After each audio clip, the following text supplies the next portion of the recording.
What's going on, everyone out there? The highlighted podcast for all sports culture is back. It's Sully. It's Kurt.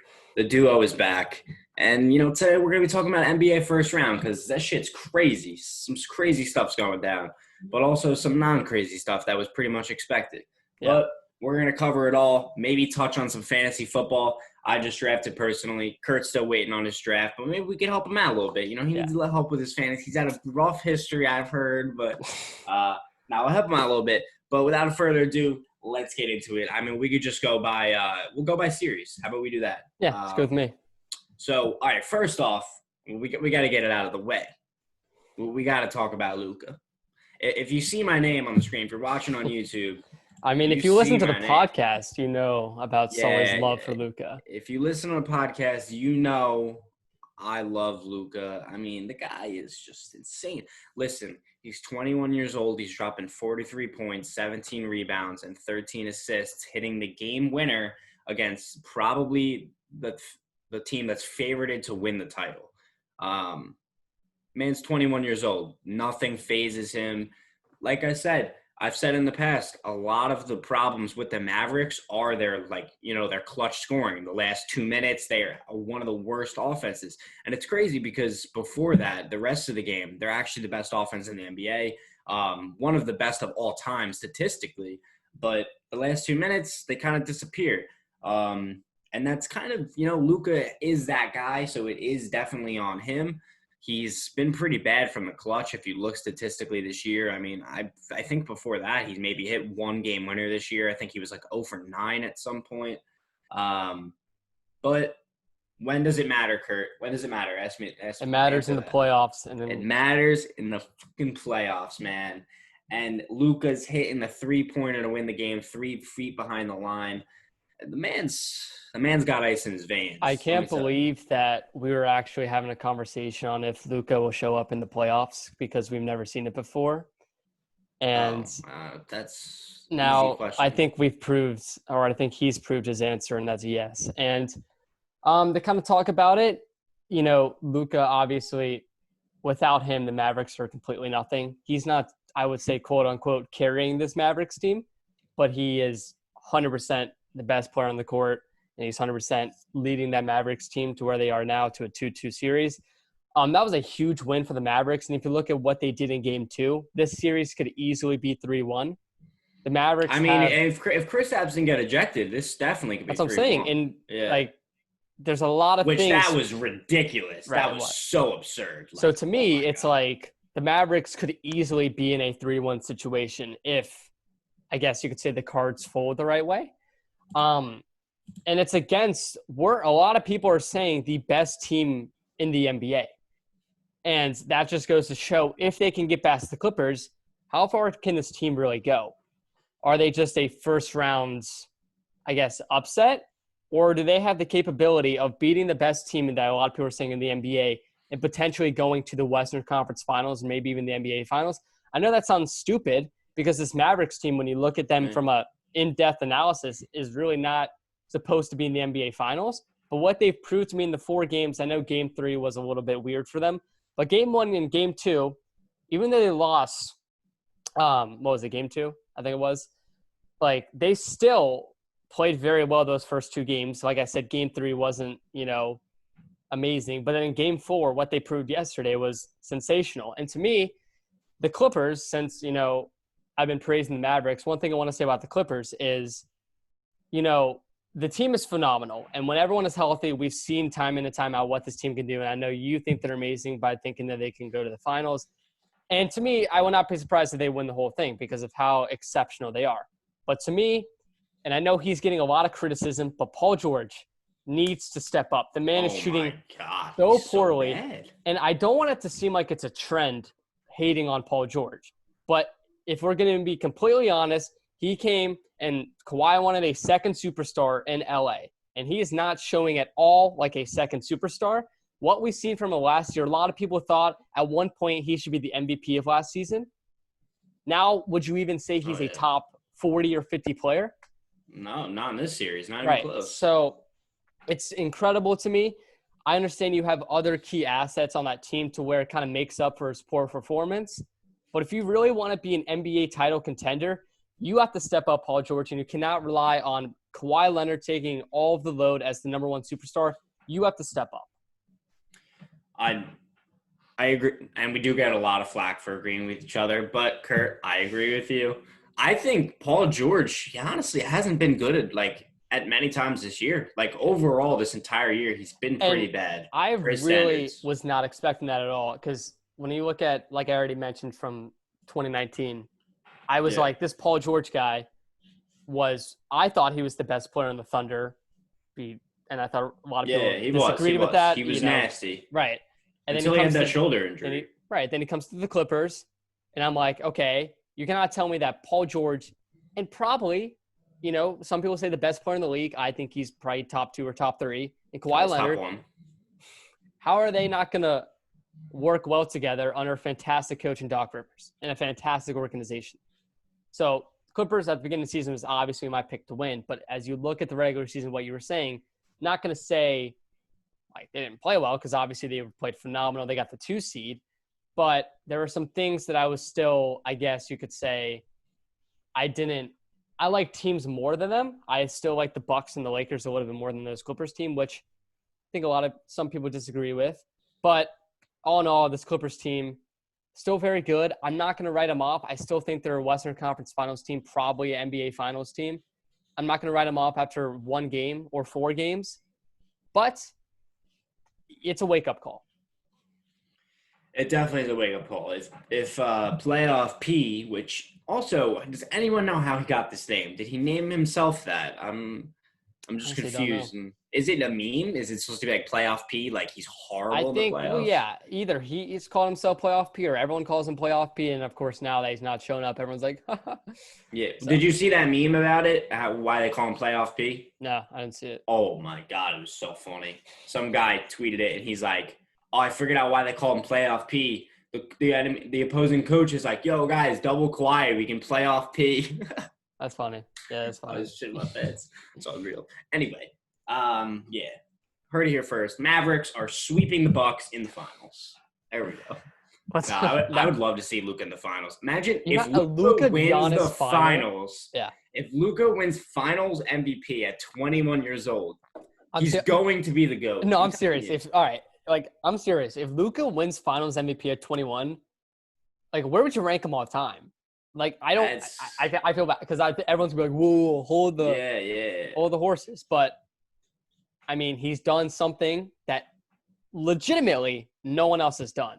Yeah. So he's number 1 for me if he wins this year. He's better than Jordan.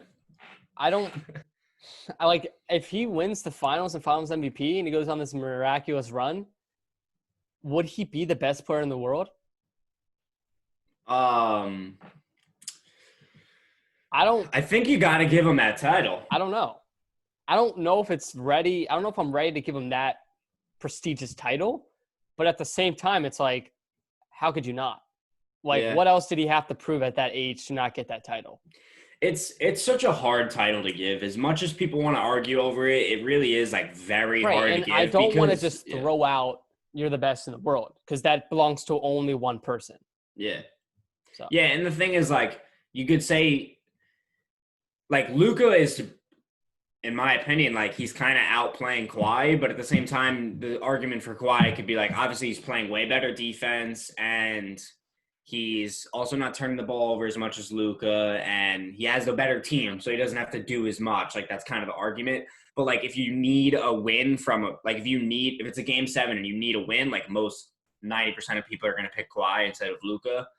So it's like, how do you really determine who's the best? If one is outplaying the other and has putting up better stats, but then the other one is you're going to pick if you need a win. So it's like, I don't know. How do you quantify it? It's just hard to compare players in the NBA. Like Kawhi and Luka, while they're exceptional players, they play a pretty different style of basketball. Yeah. You know what I mean? So it's hard to really compare them and like I think it's fairly easy. Like if you're looking at a specific category, which one you choose. But, like, it's so hard to compare, like, because people obviously are going to value other attributes over others. So it's well, that's why there's usually not a consensus best player in the world. Right. There was really only that when it was, like, Jordan, because he was dominating every single game. and LeBron for a good portion because he was also dominating every single game. Right. But, I mean, Luka dominates. Kawhi dominates. They have their off games, because everyone's really good in the NBA. There's no consensus best player in the NBA right now. It's Right. just, there's no consensus. And I know I've said this before, but everyone always worries about what the future of the NBA kind of looks like. From like Jordan, they'd be like, who come after him? And it was obviously Kobe. Then after Kobe, it was LeBron. After LeBron, you could say he's still really doing it, LeBron at this age. Yeah. But, we saw some Kevin Durant, and now in the future, we're going to get Giannis, we're going to get Luka, we're going to get like Trey. Like, basketball's in great hands. No one should be worried whatsoever. It's in the best hands. It's in Luka's hands. Yeah. All right. So let's make our predictions. Mavericks Clippers. It's 2-2 right now. What are you thinking? I'm not going to say it, 6. But I'm going to say Mavericks at 7. Look, here's the thing. My bias getting in the way? Yeah, it is. But it's okay. The Clippers, I would want nothing more than the Mavericks to win in 6 or 7. Because I love upsets. I love Luka, and I think that if this team knocks off the Clippers, it'd be like this amazing story. Mm-hmm. But I really think that, like we mentioned, it's a wake-up call for the Clippers. And if he doesn't make that shot, I think the mentality you have in the locker room is it's 3-1 Clippers if he doesn't make that miraculous shot. You know what I mean? Yeah. So it's like we are still in full control of the series. I think we're going to see a lot better performance from Paul George in these next 2 games. Not going to say he's the best player on the court, but I really think that he's going to wake up and step up a little bit, like I've been saying. And then I think that Kawhi Leonard's really going to solidify himself as that top 2 or 3 player, or maybe even 1 in the NBA. I'm not going to say the Mavericks aren't going to play well, but I think they're going to take a little bit of a step back. So I think that the Clippers are going to win in 6, maybe 7. I think that if we get another miraculous performance from the Mavericks and from Luka Doncic, they could win a game. But I think that the Clippers, what we've seen in the regular season, because a lot of people were predicting a Clippers in 4 or 5. It's obviously not going to go that way. That has to go 6 now. So I think that my whole, perception of the team and of the series isn't going to change drastically because of 4 games. I'm still going to stick with them. And I think it's going to be 6 or 7. Yeah, that's fair. I mean, we'll see what Luka can do. But look, Kristaps playing really well too. If the Mavericks win in 6 or 7, you can bet next week on the podcast I'll throw some party or something. I'll get we'll get pizza for all the viewers. Right, and I'll get some confetti and start spraying around my room. I would love that. Yeah. Although I picked the Clippers to win the entire thing, but I'd rather just see Luka win. Would you rather? When Luka hit that shot, dude, I haven't got that excited about basketball in a long time. Here's the annoying thing is, so I'm at work all day yesterday, right? Yeah. And which is fine. because I'm checking Bleacher Report every 5 minutes. Yeah. So I'm going to tell your boss you're going to get fired, but it's all right. That's fine, But then I see 5 tweets of notifications because I have a lot of tweet notifications up that are Luka's insane. What the heck, Luka? And I'm like, what did my boy Luka just do? And then you look at the buzzer and you're like, no way. I kind of missed it, but at least I know coming in I was probably going to miss the whole game. So I saw it though. It was insane. Yeah. Yeah, he's amazing. Let's move on to another series. Let's go to the Celtics 76ers. That was obviously a clean sweep by the Celtics. There was a couple close games. It was 1 or 2 close games. Pretty much the entire story for this is Joel Embiid had to do everything by himself. He did. Al Horford was beyond horrible. Tobias Harris was horrible. And prayers up for Tobias Harris, though. That was a scary thing. Well, he went back on the court. Yeah. Which is insane. Good for him. Hope he's doing all right. Hope he's doing better than his basketball ability at this point. And obviously no Ben Simmons. I got a question for you. On the pod about 3 weeks ago, I don't know, maybe 3 episodes ago, we talked about Celtics 76ers. And I said that the 76ers would beat the Celtics. Okay. But hear me out before we start laughing. Obviously, where did you rank Ben Simmons on your top 40 NBA players, top 50 when you guys did that series? I think you did him 15, 20th? 15, 20 range. Okay, and you wanted to put him higher, correct? I know what you're going to say. You're going to be just answer the question, Kurt. Sure. Okay. Now, if you're missing a top 13 NBA player, he's around 13, 14, 15 in a series. That seems pretty big to me. That changes the entire series, in my opinion. It does, but And that's great defense. That's not even a good offensive player. That's great defense on Jason Tatum. So that changes the game a lot. In my opinion, they probably still would have lost because they looked really bad. I wasn't expecting Al Horford and Tobias Harris to be that bad, but that's my argument. I got to save some face, I can't go out. I respect it. Yeah. And I do believe that if Ben Simmons does play, it changes the surface of a couple games. Boston is, in my opinion, still easily taking the series. And that's not really fairly because of Philly's inability to play at a high level. It's more focusing on how dominant Boston was. From start to finish, they have been one of the best teams in the bubble. Jason Tatum, even after that horrendous game against Milwaukee at the beginning of the bubble, has proved time in and time out that he is the future, or at least one of the future faces of the NBA. Jaylen Brown, Kemba Walker, this team is loaded. Great coaching by Brad Stevens. The Celtics team, in my opinion, I have Toronto beating them in the next round. But that series is definitely, in my opinion, going 6 or 7. You're going to see some amazing matchups. You're going to see incredible basketball, and I'm excited for it. But to focus now back on the Philly-Boston series. I always thought that Philly was a very overrated team. And I love Simmons, and I love Embiid. But you just kind of look at the supporting cast around those two.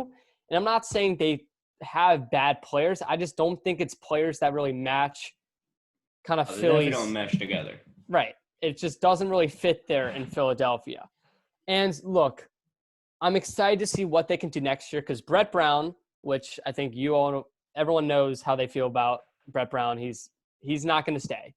Yeah. Hopefully they in the front office can decide something out to get some help around Ben Simmons and Joel Embiid. Because in my opinion, having a supporting cast of Al Horford, Tobias Harris is good, but it's not going to get you over the top. And to me, you have to find out some because, a couple years ago, you're trusting the process. And the process seems like it's failed. And you need to re-energize the fan base and get them excited for something. Because if you're just keeping the same roster, you're going insane expecting a different result. And look, I know a lot of people want to say Ben Simmons and Joel Embiid cannot be on the same team together. I kind of disagree with that. I think that a lot of people are saying you have to keep one of them. And maybe when you're looking at a monetary issue, you have to keep one of them. But when you're looking at on-the-court ability, I still think that if you're in the front office and if you're part of the Philadelphia 76ers organization, you can create something where those two are a star-studded duo because I think both of them are top 15, top 16 players in the NBA. How would you not want that on your roster? It all kind of – you got to figure out a way. And look, I'm no GM, so I don't know the answer. But my proposal to you, Philadelphia, is you got to figure out some way to get those two together and surround themselves with a fantastic supporting cast. Okay. It also doesn't help that when you're trading for players like Tobias Harris and trading for big players on that team, you're trading away so many future draft picks. That's key for if you want to head in the right direction. That's what Boston does so well. Danny Ainge is phenomenal at getting so many draft picks and getting so many great players in those drafts. That's why Boston is always in serious contention. I agree with you. Boston does it really, really well. But here's my argument against your Sixers, Ben Simmons, Joel can work together. Because you said they're both 16, whatever, top 15 players. Why wouldn't you want that? Isolate Tobias Harris. He's a decent player by himself. Obviously, he's played pretty bad this year. But overall, he's a pretty decent player. Isolate Al Horford. Overall, he's a pretty good player. If you isolate Joel Embiid, obviously he's a great player. If you isolate Ben Simmons, he's obviously a great player. But you combine all of them, they don't really work. If you remove Tobias and Al Horford, still Ben Simmons and Joel, it's possible that they don't work together because basically my argument is you see if you combine the entire Sixers roster that they've made, they don't really work together.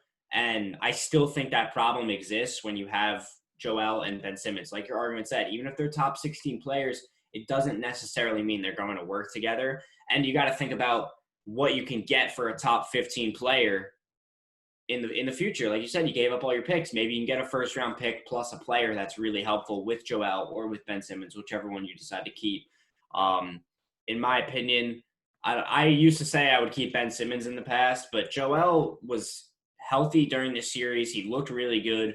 This is probably, I wouldn't say this is his best playoff series, but like I feel like he put the most effort into this one. Every game And he had had every like reason 30 and not 10. to. He had every Exactly. reason not to try. Exactly. And his body energy was pretty bad. I'll give him that. But also, like, it's hard. It's very hard It's to keep your mentally body and physically energy up exhausting when when no one on your team and you're getting outplayed every single. Yeah. But every time you look at the stat sheet, he's got 30 and 12, and Right. he's shooting pretty good from the field. So it's like, I honestly, I think my ideas have shifted. I might take Joel over Simmons, but I personally wouldn't keep both of them. Like you said, it's kind of like insanity trying to do it over and over again. Yes, if they get the rest of the supporting cast out of there and they can get some three-point shooters and some other players that can fix them, maybe it would work. But in my opinion, I think it would just be much quicker if you just got everyone out of there besides one of them. To me, we won't spend too much longer on this. I just think that when you're evaluating the four that you just mentioned, which was Simmons, Embiid, Harris, and Horford, like just because those four are not meshing well, I don't think it's fair to automatically assume that those two won't, which is Simmons and Embiid. I'm not saying you're going to think that. I'm just saying if everyone has the assumption that those two aren't going to link, when we've seen in the past that when it's just kind of them two on the roster, like they were heading in an upward direction and a direction that Philly fans were excited for. Of course, everyone was like, we still need a third superstar. We still need some help, which makes sense to an extent because I think that if it's simply those two on the team, you're not going to win a finals. But that's why I think that if you can somehow get rid of those two players, and obviously everyone knows that they don't want really those two players on the roster, if you can kind of work something out, then I think that, and you bring in someone that helps them legitimately get to the title, that's good. And like, I'm not opposed to your option on if you decide to get rid of them, getting a huge package in return. So, I mean, it's going to be interesting to see what they do over the offseason. Brett Brown, I expect to be fired any time now. It'll be interesting to see who they bring in as head coach. I know, I just got a notification that Juwan Howard has some NBA rumors. That would be interesting. They fired Brett Brown officially or what? Not yet, no. It's just, I know it's going to happen any day. Yeah. Now. So I mean, it's definitely going to be a different squad, a little bit of a different issue we got going on for Philly, but I'm excited. Yeah, we'll see what happens with Philly. I was pretty high on them, but like I said, I was too. I think I had them as a 3 seed heading into the year. Yeah, and as I like to say, they botched it. Yeah. And if you don't really know what that means, just think about what it sounds like. They botched it. That pretty much answers it. But anyway, moving on. We got Raptors Nets. This one is 3-0. It's going to be a sweep. It is a sweep already. It's 4-0. Okay, I'm lying to you. It's a sweep. My thing right here says 3-0. That was not me making a mistake. That is the Internet Explorer. Blame the Internet Explorer. We'll be calling our lawyers later. But yeah, so obviously sweep for Raptors. Raptors Celtics both coming off the sweeps. They're going to have a lot of time to prepare for each other. It's such a fun series.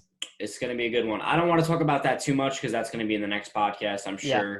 But yeah, that'll be good. Not much to say about Raptors Nets. I mean, Nets don't have Kyrie. They don't have KD. It's going to be a totally different team next year. I've been saying this for like 2 years now. I am so high on the Nets because I thought it happened this year with KD and Kyrie healthy. Yeah. But it didn't happen, obviously. But when those two are healthy, they are, in my opinion, legitimate title contenders. Oh, yeah. They're going to win the East. It's going to be so fun to watch. They might not. All right, they'll win the East in the playoffs. It might not be the first seed just because it's like KD, Kyrie. Like, they're both kind of vets. Yeah. It's not Giannis dropping like 45 points a game trying to get MVP. Nothing against him. But they're going to win the East in the playoffs. Because what's their lineup looking at next year? It's Kyrie, LeVert, Harris, KD, Jordan. I'm guessing that's their starting five. Yep. Which I love it. That is fun. You got So Dinwiddie, you got Jared Allen. Like, they got a yeah, squad. and I I don't know. think They might move some of those players trying to get a third star. Who knows? They land Bradley Beal. Like, the NBA is yeah, over.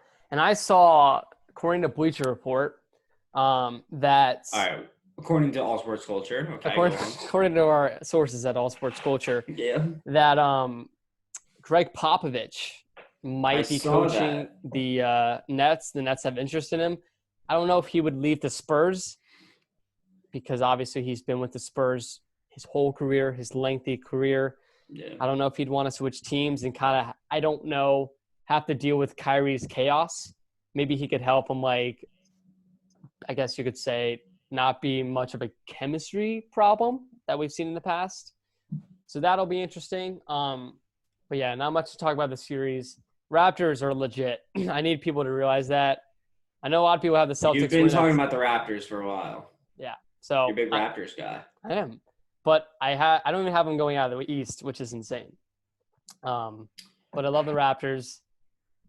They're going to be Boston. It's going to go 7, though. It's going to go 7. Well, we'll save our official predictions for next time, but yeah, it's definitely going to be a good one. Nuggets, Jazz. This series is not going the way I thought it would. I'm going to be honest. Same here. I think the biggest standout from this series is Donovan Mitchell. He's kind of built on last year, and he's just ridiculous now. Yeah, and here's what I want to say. Also, well, let's give all the credit in the world to Donovan Mitchell. He fully deserves it. The man has been playing exceptional basketball. And I know Sam said something in the chat last night, but there's a reason why we put him over Devin Booker in our top 50 list. Like, kid is a stud. That's nothing against Devin Booker. It's just obviously those two, everyone wants to compare them two together. But to me, Jamal Murray deserves so much credit. Oh, Jamal Murray's going off. And this isn't obviously, I saw that we posted something that was like an all overrated team and he was on it. Yup. Dude, I literally, like, 5 people I know in real life have mentioned that to me in the last 2 weeks. They're like, yo, you put Jamal Murray on the overrated team. Look, All Sports Culture never messes up, but that might be the only time in history where we put that's the only time we've messed up. I can't think of another time, But someone snuck that in there. That wasn't even us. Someone hacked the All Sports Culture account and posted that. Yeah. I couldn't believe it when I saw that. That was not us, guys. And it wouldn't let us delete it. There's something wrong with the post, dude. There was something wrong. Trust me, guys. We tried to delete it. It was crazy. But I had a comment that said, I don't think at all Jamal Murray is overrated. I think if you want to put any title on it, it's overpaid. But even with that, I don't know if he's overpaid. Jamal Murray has proved, to me, here's the thing about Denver. You love their team so much. Michael Porter Jr., I know you love him. I know you love Michael Porter Jr. Yeah, Nikola Jokic. Michael. Who doesn't love some Jokic? I know you love Jokic. Him too. I love him. Jamal Murray's playing insane. Like, it's a very talented young roster. Yep. It's just, is Mike Malone out? Like, what's the – it's just – it's an interesting question. You're a 3 seed in a star-studded West, and you're losing in the first round? Like, especially to the Jazz, a team that, like, I don't want to say, like, historically, because that doesn't really matter, but, like, the past few years, like, they haven't really done well in the Jazz playoffs, have been really unlucky in the past with first-round matchups because they've had to play the Rockets, and who they have to play after that. They had to play someone tough, I remember. So Denver's a tough team, but maybe they're a lot better than we think. And maybe it's one of those situations where they just got very unlucky on the matchups on who they played. But that's true. It's tough because, they're going to have to play the Mavericks or Clippers. And I don't think that, maybe if they play Dallas, then they can get a win there. But I think if they're playing LA, I don't see it happening and going to the next round. So we'll see, though. Jazz have really impressed. I had Nuggets in 6. That's wrong. So yeah, that was like about what I had. Yeah. My thing with Jamal Murray, obviously we put him on the overrated. When he's playing to the best of his ability, like, he's a very, very good player. Like, he obviously has great range. He has good playmaking ability. Like, last game was probably one of the best games of his career. In terms of, because it was probably the biggest game of his up there, not biggest game of his career, but it was a big game for him, and he did really, really well. but he's inconsistent in my opinion. That's kind of where I get the overrated thing. I don't think he's overrated because he has been pretty consistent lately. But before this playoff series, he was an inconsistent player in my mind. He would have really bad shooting nights, and everyone has bad shooting nights, but they would be more frequent than most people. So that's Yeah. kind of where I understood where we were coming from. But yeah, obviously he's not really overrated anymore. He's really come into that contract, and he's kind of a beast now. So Yeah. yeah, you have that. You have Jokic on the same team. I don't really know how they're losing. Gobert's having a really good series. Gobert defensively is so good. Yeah, he's just Because I a remember mess. last It's too night, long. it was down the stretch. Murray was driving to the rim. Gobert met him at the rim. It wasn't full on a block, but it was a fantastic defensive play. And it just proved time in and time out he is a fantastic at the rim defensive player. Defensively, obviously, what is he? 2-time defensive player of the year, something like that. So Jazz are good. It's just the NBA, so many good teams. Like, it is insane. There are a lot of good teams. So we'll see. We'll move on though. We will go to the Bucks Magic. Obviously, the Magic dropped, or the Bucks dropped Game 1. Kind of like, I'm sure everyone's heard this by now, but guess who lost Game 1 to the Magic last year? The Toronto Raptors. Or did they lost Game 1 or Game 2? Yeah, they lost Game 1. Game 1. Yep. It's about And DJ then, Augustine three-pointer. Yep, DJ Augustine. I remember that. And then guess who won the NBA Finals? Toronto Raptors. If you didn't know that, and guess who I have winning the finals? You do have the Bucks, and that's why you're completely wrong, Kurt, because they're not going to win. You just proved my point. I know. I was just proving that it's a weird conspiracy theory that I have, but it's not. So you still have time to hop on the Milwaukee. I still do have time because the Clippers aren't looking great. But if all right, let me say this: if the Clippers lose to Mavericks, I already know who I'm picking. I'm picking the Mavericks to win the NBA Finals. I'm not kidding. I'm all in. If the Mavericks win this series, I'm all in on the Mavs. But anyway, with the Bucks, there's not much to be said. I think the biggest thing for the Bucks, I mean, everyone knows it. There's one simple answer. Actually, I guess there's two to how they win the NBA Finals. It's the simple answer is most people would say, Giannis needs to shoot threes or Giannis needs to. It's always Giannis. Yeah, it's always Giannis. That's why. That's like the simple answer. That's what most people would say. But the real answer is Chris Middleton has to play like a second star. He had a really bad shooting night. I think the first game definitely, maybe even the second game. I don't remember. He really showed up in Game 3. Yeah, I think it was. His shooting was a lot better. And the one thing I will say about Milwaukee is if you look at that Game 3 performance, defensively they looked like how they were the whole season because the Bucks have not been playing super well in the bubble. Yeah, especially at 3-point. They can't. Right, and then they really looked better. Like I said, shooting and defensively, those are the two things to me that they did a lot better. And those are really, in my opinion, the two ways that they're going to win the NBA title. They got to execute those things because if you look at them as a team and look at them as coaching, like they have every right and every reason to go to the NBA Finals and win it. They were the best team in basketball. And that's why, like, when people say to me, like, Bucks aren't winning the finals, like, I don't care about that. But when you're saying, like, there's no chance, I'm like, there's a chance for sure, The Bucks are a lot better. And I think, like, because I know I said this, what was it, like 5-6 weeks ago, everyone's like, so who do you got, the Clippers or Lakers? And to me, I was like, why is it just them two? Why are we not putting any respect on the East? So, when you look at the Bucks, what they did in the regular season, if they can showcase that in the playoffs and what they showcased in Game 3, to me, they're winners. Game 1, though, was awful. Like, there's no sugarcoating that. Orlando played great, but it was one of those situations where we focused more on Milwaukee's inability as opposed to Orlando's, I guess, ability. So Milwaukee just has to play like they did in the regular season in Game 3. In my opinion, they're good. Yeah.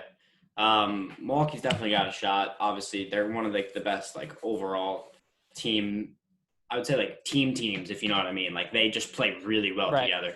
Obviously, recently they haven't been playing great, but if they figure that out, a lot of people are saying the Heat are going to be like a really bad matchup for them. You got Bam. Obviously, Bam's like the Giannis stopper. I don't even think that's true at all.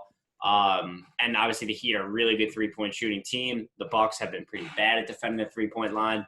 But in my opinion, the Bucks are going to beat the Heat. But Right, I that's get it. discussion And for a different day. I think people focus, too much on matchups.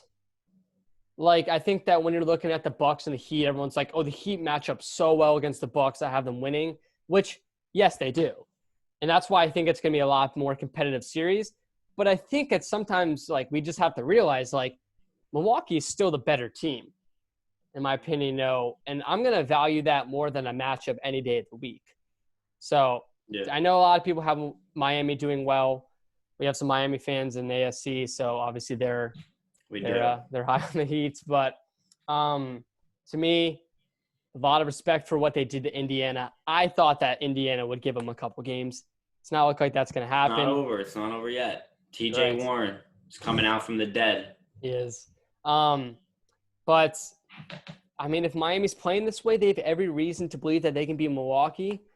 But to me, I still think when Milwaukee and Miami meet up, I have Milwaukee winning it. Yep, I agree. But obviously, we'll talk about that matchup for next podcast. Yeah. So we just talked a little bit about it, but Heat Pacers. It's looking like a clean sweep. I mean, obviously, when you're up 3-0, you got a bunch of momentum. It's tough to win that one game. But, I mean, the Pacers can do it. But overall, not much to say about this series, I don't think. The Heat are just playing really well. Tyler Hero is a bucket. Guy has so much swag. You know who's a bucket is Goran Dragic. That man has been balling. So is Duncan bucket. Robinson. Like, their shooting has been unreal. Duncan Robinson. I just look at that guy. I'm like, how is that guy in the NBA? No hate to Duncan, but, like, your name's Duncan, first of all. Dude. Your name's Actually, maybe because, like, his name's Duncan, like, he's got to be in the NBA. It's like Duncan, like dunking the ball. Yes. All right, so not much I have to say really about the series. Yeah. Indiana's really not been playing well. And it's sad. Oladipo's leaving. I love, like, everyone had Miami, because if you listen to the last podcast I did with Sam, he had Miami in 4, and I had, like, Miami in 6, and I was like, or 7. Like 5, 6, 7. I don't know. It was like obviously on the later end. 5, 6, 7. Yeah. Yeah. Whatever. One of those. Maybe even 4. I don't know. But I was like, "Where's the respect towards Indiana? They're a 4 seed. Like, they played really good basketball. TJ Warren's really showcasing his talent. Victor Oladipo, he hasn't really been the same since his injury, but he can still be a very good player. I know they don't have no Sabonis, which really hurts them. Yeah, but I was like, massive. They could still win a couple games. No, that's the only time that I've been wrong ever. Ever. Yep, that's documented. I've never been wrong. Yep. So, but yeah, he probably in 4, maybe 5, but probably 4. Maybe 5, 6, 7. Something maybe like 5 or 6 or 7. I don't know. Maybe a game 8. Who knows? All right. So moving on. Thunder Rockets. Last game was pretty insane. Obviously, CP3 missed that layup at the end of the game, but then he redeemed himself in overtime. He had a really good overtime. But the Rockets, they don't even have Russell Westbrook, and they're up 2-1. And the first 2 games, they kind of, they didn't destroy the Thunder, but they did. The Thunder didn't really have a chance of winning either of those games. Yeah. So this is interesting. I really didn't think it'd play out like this. I honestly thought every single game would be very, very close because that kind of just seems like what this Thunder team is. I definitely saw them losing in probably like 6 games, but I thought every single game would be within like 4 or 5 points. Just because like they're scrappy. They are young, not necessarily young. They have CP3, they have Gallinari. I guess they're not young at all. But I just think of like Shai, so he's kind of like that young, like kind of ascending into a star. But the Rockets have been doing good. Honestly, they haven't been playing great though. Besides like James Harden, and James Harden had a pretty bad shooting performance one of the games. But like Eric Gordon's probably like been their 3rd best player, and he's shooting like 20% from 3, I think. Well, here's the thing, and what's the thing, Kurt? Like, I'm wearing a Houston shirt, by the way, so okay. It's fitting that I have to show this now that we're talking about him. Yeah. The moment that James Harden got fouled out, I literally knew the game was over. Like, they have no offense when James Harden is not on the court. Yeah, And because that they just have goes no offense. They just like Harden, go up there, dribble the right, ball around, and go which shoot. So no one knows what they're doing. it's to me, I'm going to say it again. I've said it before. I think that James Harden, if he's not now, will be the best offensive player we've ever seen. The kid's unreal. And that's why, to me, when you take him out of the game, who are you? Because with no Russell Westbrook either, literally tell me who's going to score on that team. PJ Tucker, Eric Gordon, Austin Rivers, I don't know. Daniel House. Mhm. Like, nothing against those guys because they are crucial to the team and for them to go far. But they're not obviously those number ones and number twos that are going to make them go over the top. And you know what I mean? Oh, I So know what you mean. I'm glad you do. But to me, I thought that the Thunder would not really play better, but the first two games I was like not expecting that from the OKC.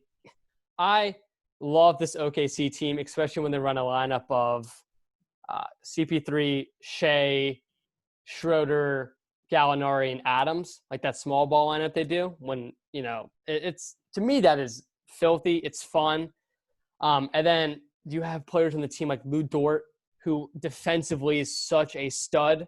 Obviously, you saw that in Game 3. Like this team is fun to watch, and I think that they could still make this a 6 or 7 game series. The Thunder, they got to play a lot better in Game 4, and the thing is, though, like I want to see Russell Westbrook come back because the Houston Rockets team is so different when he's on the court. And I think it's not really, I would say, unfair, but I want to see a matchup where those two have their best squads and they're going at it in a 6 or 7 game series. That's what I want to see. I agree. I mean, who doesn't want to see Russell Westbrook on the court? He's one of the best players in the NBA. Obviously, we want him on the court, but I agree. Also, for anyone that's going to talk shit, there's a blind on that window, by the way. I know my head, it's like very light, and it looks like I'm just getting blasted by light, which I am. But there's 100% a blind on that window. It doesn't make any sense. It's 2020. Where is my blind? Like, Right. That's my blind? That's bullshit. Also, Anyway. yeah, if you guys are new, we're doing a video cam now because we're posting all the podcasts to YouTube. We are posting them on YouTube. If you want to go watch on YouTube, you can look at our faces. But it's also going to be on Apple Podcasts, so it's going to be get the 2-in-1 special. Listen to it on both platforms. Yeah, it's ridiculous. We know exactly what we're doing. But anyway, Lakers, Blazers. This is the last series. Yeah. See, this one was funny. Honestly, this one is like, this is the epitome of sports and like the average fan. Listen, I'm not calling you out if you're an average fan. I love you, all of you. But I'm sure actually there's someone that's listening to that I don't like. But besides the fact, this is the epitome of like the average sports fan and just overreaction. The Blazers win Game 1, and I'm not kidding. If you like polled people, the Blazers would probably be winning. Like they probably would be favorited in this series. Like if you just polled like normal people, like that were like all talking on social media and shit, not like people that consider themselves like hardcore NBA fans and all that. In my opinion, I knew the Lakers are going to win the series. They're still going to win. But the Blazers won the first game, and everyone was like, "Oh, the Blazers have all of the momentum. The Blazers are going to win." Listen, the Blazers are the 8th seed. They're not that good of a basketball team. I mean, Damian Lillard is a beast, but CJ is pretty inconsistent. Just overall, they don't match up to the Lakers. I mean, you're talking about LeBron and Anthony Davis.